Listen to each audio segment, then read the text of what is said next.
In this video, we will discuss how wind power is integrated into the power system and what role it plays. I will start with the basic physical principles of the power system, then explain how it is currently transformed into a sustainable one and what this means for wind power. The power system is an interconnected grid that traditionally connects power generation units, transmission and distribution infrastructure, and the consumers. It emerged when cities, who had their own power stations, were connected via power lines. This improved reliability, since connected partners could help each other. In the end, this led to grids that span entire continents and constitute the largest machinery that mankind has ever created. Designing and operating such a system requires complex mathematical methods, smart automatic controls, and experienced people in the loop. Traditionally, the power system operates in a dilemma: reliability versus affordability.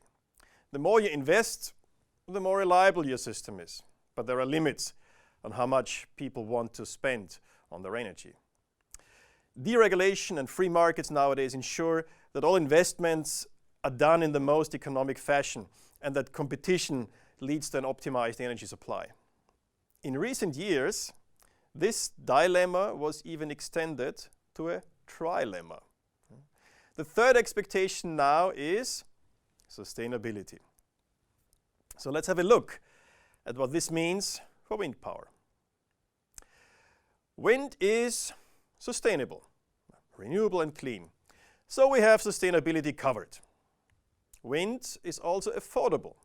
The primary energy is for free. We just have to pick it up and distribute it. But now comes the unfortunate disadvantage of wind power. It does not contribute to better reliability of the energy supply. It rather increases the problems that the electric power system have in that respect. Let's look at what reliability actually is and why wind power is maybe not good in that.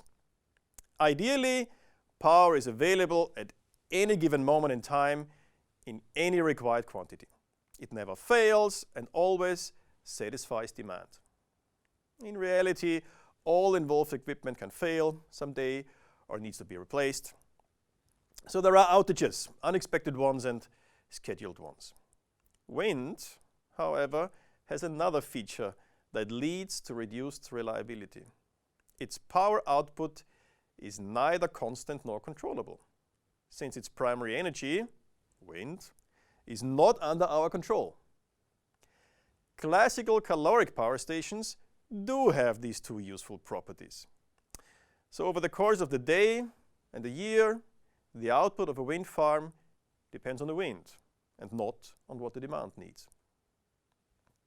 Besides this variability and non-controllability, wind farms typically have a third unfortunate property compared to traditional power stations. Their so-called inertia is much smaller. The old, dirty caloric power stations have large rotating masses that easily swallow the various load fluctuations, fault transients, or if the primary energy supply has a short gap, such as here in this video. They just keep on spinning. Lightweight wind farms connected via power electronic interfaces are not capable of doing so. This leads to reduced stability and via that, potentially to reduced reliability. The grid connection via power electronic converters leads to another disadvantage: low short circuit capabilities. Normally, generation units deliver a certain amount of energy when an electric short circuit happens. And sub-grid functions, such as grid protection, need that. The converters, however, do not have that energy. So the bottom line is, the static numbers add up nicely, but the dynamic ones don't. The solution to all this includes keeping enough old power stations in the grid, increasing flexibility by using storage and smart loads, and having stronger and better interconnected grids. Connecting an offshore wind farm leads us to another interesting phenomenon.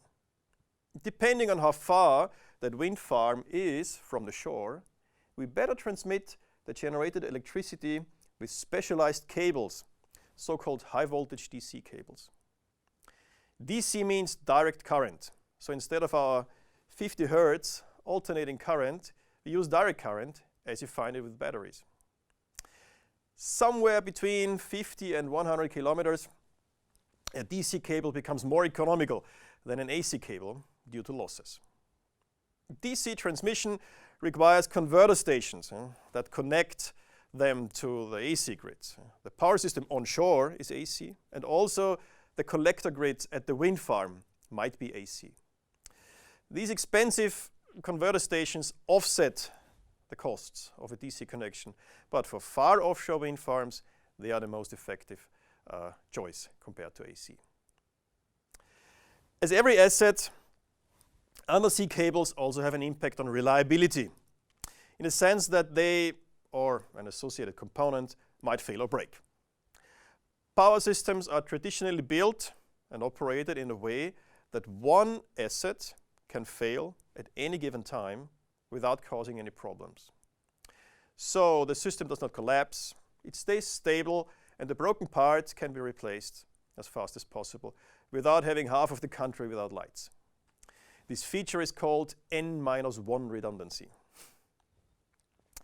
The entire power system obeys this rule, sometimes even N-2, meaning that even two assets can fail at the same time is implemented.